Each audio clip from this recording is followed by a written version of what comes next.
I listen to podcasts and I feel like You I feel like you know them. know them. Yeah, like these are Yes. my friends. Yes, They hang out with me every day when I drop my kids off at school. I know them. Like, for and I sure. do feel that way. Like I feel like I could reach out to some of them and I don't know, even though they would never respond to me and there's like, Yeah. a million people probably feeling the same way. It just feels that way. You get really close to people when you hear so much about their lives. Welcome to Unplugged, the tech podcast for digital entrepreneurs. I am one of your hosts, Brooke, the founder of the Sober Biz Collective. Hey, podcasters. My name's Nate Kelly, best-selling author and founder of Podcast Revolution Studios. If you're looking for tech, tools, and tips on how to utilize podcasting for your business, you're in the right spot. Let's get unplugged. Okay, episode 1, part 2. Let's dive into tech talk. And Brooke, let's talk microphones. Obviously, when it comes to podcasting, the number one thing you think of is the microphone. The microphone. And I will say, when I first started, I probably, and I shit you not, went through 50 microphones that I bought on Amazon and returned probably 48 of them because I was just kind of like picking and with no thought or education behind it. So this is what Brooke and I are hoping to do here, is to put a bit of education behind it. But you know what? Also, there's a lot of podcasts that I listen to, and they started with their iPhone mic, Truth.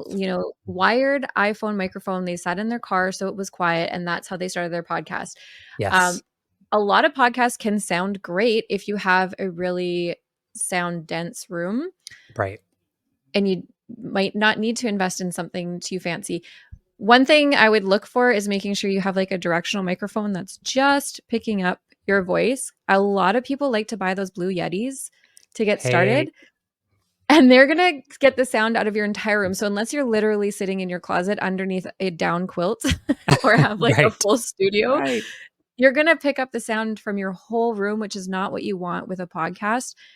You're going to probably get a lot more echo than you want. And there's so many great options to get started where I don't know why the Blue Yeti became like the gold standard for every millennial woman that wanted to start a podcast. Right. But there's better options out there. I want to give a big shout out to Rode, first of all. I'm using a Shure microphone, but I know Nate, you grabbed the Rode, and I want to talk about that for a second. But I need to tell you guys this story before we get into it because I've had the best experience with Rode's customer service. Amazing. I'm about to go grab me one of those Go-To Pro mics now, the ones that just like clip onto your shirt. Oh my God, the audio is phenomenal. Yes. Shut up. It literally just arrived. No, it did not. It literally just arrived. My God. Okay, this is legit right now. How is that real? As soon as I start talking about it, okay, talk about manifesting. Okay, so I had a Rodecaster, which is like a podcasting mixing board. It's amazing. I loved it when I bought it. I was doing like live Instagrams with the Sober Scoop, and we had like pre-programmed a intro music and stuff into this board, and it was just so much fun. You can do get sound effects, everything. cheering. I was using it when we were doing Clubhouse, when Clubhouse was really big. Oh yeah. We had like all the sound effects. We did a trivia night. It was so fun. We had a comedy night, and I'd like make laugh tracks and shit because it's so awkward doing comedy to nothing. to crickets. Yes. But anyways, so I've had that for 3 years. My warranty was expired, but the button broke to turn it on, so I couldn't use it. And it was quite pricey. Like it's like $900. Right. Yeah, Canadian. And so my husband like contacted Rode just to see if we can get them to fix it or something. They were incredible. We sent it to them, and they didn't have parts for the Rodecaster 1. So they replaced it completely because one button was broken. One button. They replaced the entire thing with the brand new Rodecaster 2. Rode. And that's like I will buy everything clap you make from now on. Yes. Well, I was going to big up to Rode today anyway, because I not long ago bought the Rode PodMic USB. Rode actually just did a new launch of updated tech, new equipment for content creators, the wireless mic that Brooke mentioned. So check out the Rode new line of equipment if you haven't yet. The microphone that I'm on now is also a dynamic microphone versus condense. So dynamic versus condenser is the technical jargon, if Yeah. you will. But the condenser, how Brooke mentioned, sort of picks up everything. You can record more than one person if you're in a group setting. Like she said, it picks up everything in a room. Whereas if you aren't in a sound treated studio or a more professional setting, you're going to want to get a dynamic microphone, which is that directional. You speak right into the top or side of the microphone. It Mhm. picks up only your voice and drowns out the rest of the background noise or room noise for you. So that is the style of mic that we are each talking on, and I personally recommend to all my clients so that you don't have to Mhm. worry about the dogs or the kids or the DJ in the back and all of the above. So high recommendation. Rode just killing it. Big up today, especially Yeah. on Brooks delivery. Yeah, I'm beyond. I went with the Shure microphone. Now I can SM7B. So the reason I liked this one is it has both XLR and USB-C inputs, and I'm a Mac user, so USB-C is important for me. Yeah. I need way less dongles. The sound is absolutely incredible. It is more pricey than the Rode, um, but both. This was 199 USD. That's Yeah, so probably I what, think 3? it was about like 380 Canadian, I believe. Okay. So I don't know what that translates to. There's like a Me 30% neither. difference, but Yeah. We are an international podcast, by the that's way, right. That's so right. it's okay. Oh my gosh, I love it. I also have a Rode NT1 microphone, but that one I use Mm, for like vocals for yeah, when I'm doing sound. yeah. And so I want to hear the guitar and I want to hear the echo in the room and those kind of things when I'm singing, right? So you want something that's a little bit more full. So I use the Rode NT1 for that. My husband actually uses it for video game streaming. He does like a live streaming thing, plays retro video games, and Oh, is he a Fortniter? he's not a Fortniter. My kids are. I have a Oh, nice. teenage and 9-year-old Fortniter. Got it. Yeah, no, he does retro games, so he's into like all the old school stuff. Oh, okay. Like shit that I could actually play, Yeah, like N6, like Nintendo shit? yeah, I yeah. love it. NES, all the I love ends it. and earlier systems. So maybe we'll do a tour of his room one day and Yeah. go through all the equipment he uses too. Yeah, I was thinking we could do like a studio setup episode in the I future. would love that. Yeah. So yeah, love Rode, love Rode products. I had well, we still do in his office. We have the boom arm from Rode, which is really smooth, and I did switch. I don't know if it's an upgrade, but I switched to the Elgato low profile, which I am Same. It obsessed. is amazing. So a boom arm would be, you've seen them 100 times if you see any podcast clips on social media, sort of the thing that holds the microphone that you can kind of swing around. It does Yeah, actually serve a purpose though. So if you set something on the table, you can hear that through the microphone. So if you're on a boom arm, it's kind of suspended in air and will also eliminate any of those kind of background noises yeah. as well. That's something I also wasted a lot of money on trying to get affordable options because Yeah, they either don't hold your mic properly, so they're just slowly dipping the whole the time, worst when you're just or like, or you hear it, the springs in there when you're yeah, trying to move yeah. it. Yeah. Yeah, so I definitely actually recommend if you're going to be investing in something, if you don't have like a solid base stand that can just sit on your desk and not move, that's a great option to get started. But if you need something that's more mobile, if you need to get a boom arm or anything, that's something that's worth investing in a little bit of money for sure. The low profile of it is just very sleek. It takes up much less room. It's kind of like just level with the desk. So it's not arching and, taking up any of your primetime real estate in your desk or your studio. Super sleek. Oh, I love it. So microphones. Oh, yes. Yeah. So what did you start out with? It was the handheld Samsonite. Was that the one? You are so good, girl. Yeah. It is the Samsung. I have it right here. It's a Samsung Q2U. It is a handheld mic. It is also a USB-C slash XLR, which I think is important to have that capability to be able to evolve or extend the life of equipment, to be able to have different options as you learn more, as you get more studio equipment, Mhm. to have those options. So, as a beginner, or if you're looking for an upgrade or a new microphone, all three of these that we've discussed so far have the USB and XLR option. So something to look for sure. But this is $60 US, Yeah. and I always got compliments on the tone of my voice in the episodes on the Sobriety Diaries, the quality of the microphone. People always asked, and it's $60. Yeah. So this is what I recommend my clients as a new podcaster. Yes. And I think the importance of the XLR inputs as well is if you do want to do a show with multi-channel, so there's more than one person speaking and you're not going to be doing it over Zoom or Yeah, StreamYard or whatever, yeah, if you're going to be doing it in a studio. So if you're going to have two different microphones, there's not really a good way to do that with USB or USB-C inputs. And then the board will be connected to your computer through a USB. So you can have more than one audio channel at a time.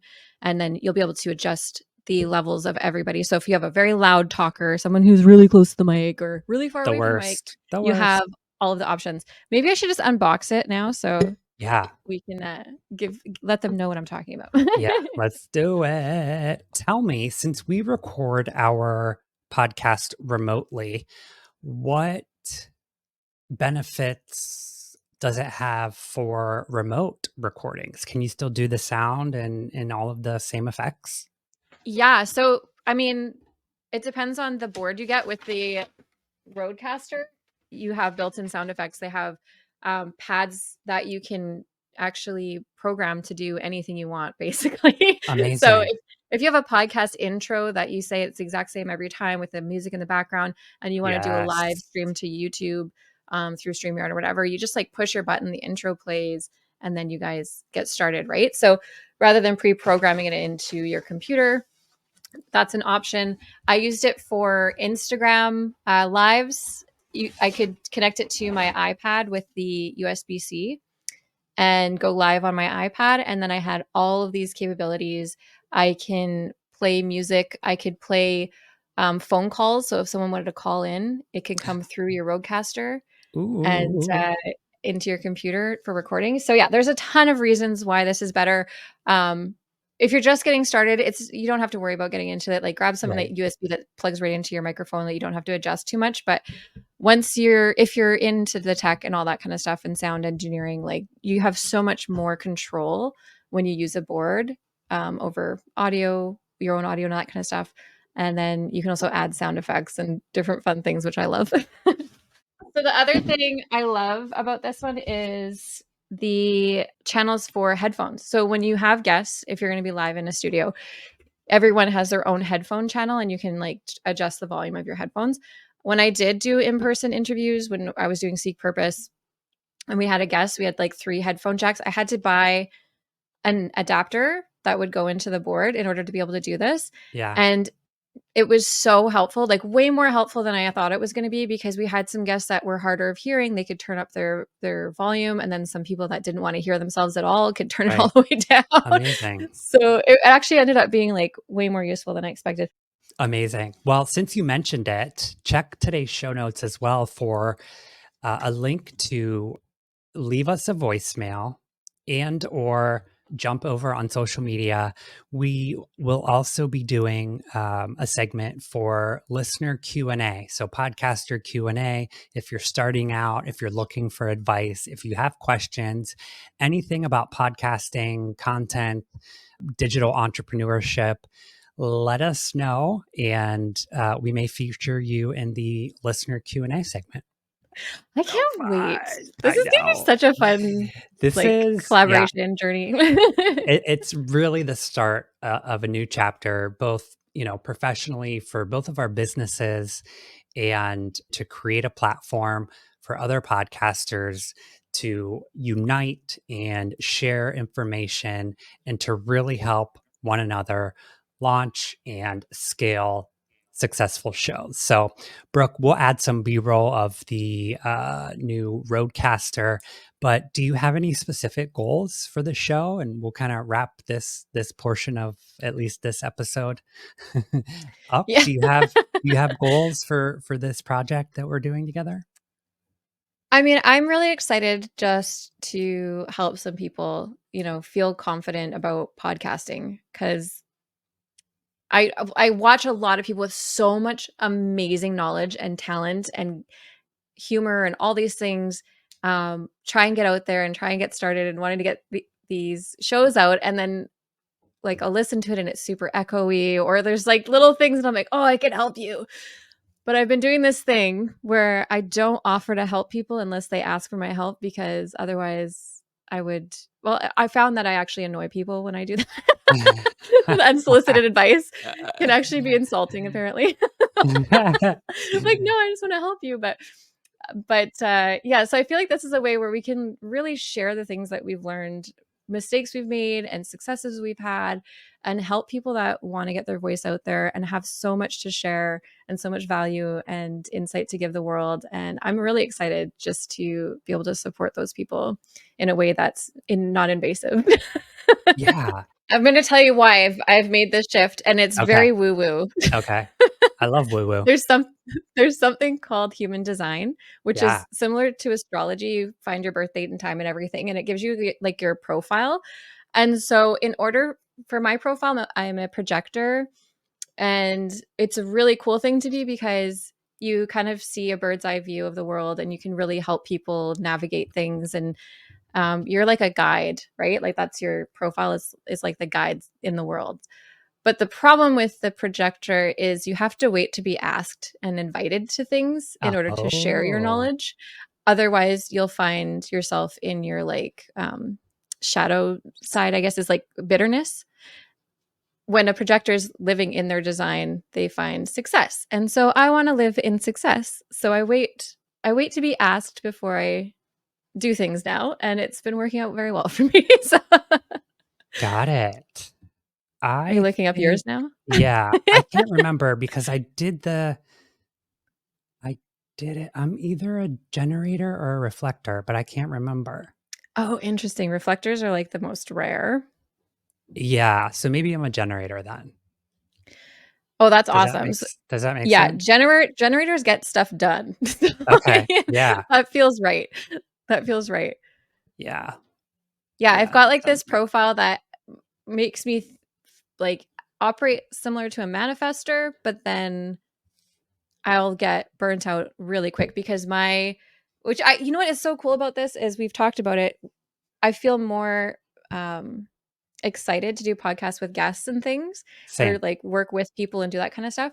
And then I found out through like my profile that I get energy from other people. I don't produce my own energy. So when I'm with Mm, somebody, I feel more energized and excited to do things than when I'm on my own, which just got made it. so much sense to me. Who knows if it's true, Yeah. but it's like bang on. So Yeah, exactly. Carry on banging. You will come to realize and appreciate, dear listener, as well, that we will be infusing recovery, mental health, manifestation, because it's just simply who we are, and it's part of our work and professional and personal lives. It's part of who we are. It's part of who we've evolved, as people. And Brooke and I were, I think, drawn together or, matched for a reason, Mhm. and you're going to hear the best of it. So that's unplugged. I didn't know we were going to get into all this woo woo stuff, but I'm happy. Just not fighting it and kind of Yeah. wherever the conversation takes us. And I think that's a good tip for beginning podcasters, is to trust that sort of evolution of a conversation. But I think it's important to kind of trust your ability to lead or follow a conversation. It's kind of like trusting your gut. That's such a good point. Yeah, I just heard a podcaster I love, Rich Roll. He is like a ultra runner vegan guy Amazing. and in recovery as well. Love. Yeah. Yeah. Look at that. Literally just today I was listening to his podcast and he said, I prepare for my shows and then I let go of that preparation and just be present. Right? That's Amazing. so good. Yes. That's great advice. So we'll see you next time on Unplugged. Yeah. Awkward endings. Thanks so much for hanging out today. Make sure you subscribe to us on YouTube for all of our video content at Unplugged Tech Pod. And join us in our Facebook group, facebook.com/groups/unplugged podcast. Also, make sure to throw us a 5-star review if you are finding this content valuable for you and your digital business. We accept all forms of reviews: Apple Podcast, Spotify follows, YouTube, telling your grandmother about us. And make sure to share the episode with one person in your life who may find it valuable. And we'll see you next time on Unplugged. I think it's good enough, and we're just going to keep getting better.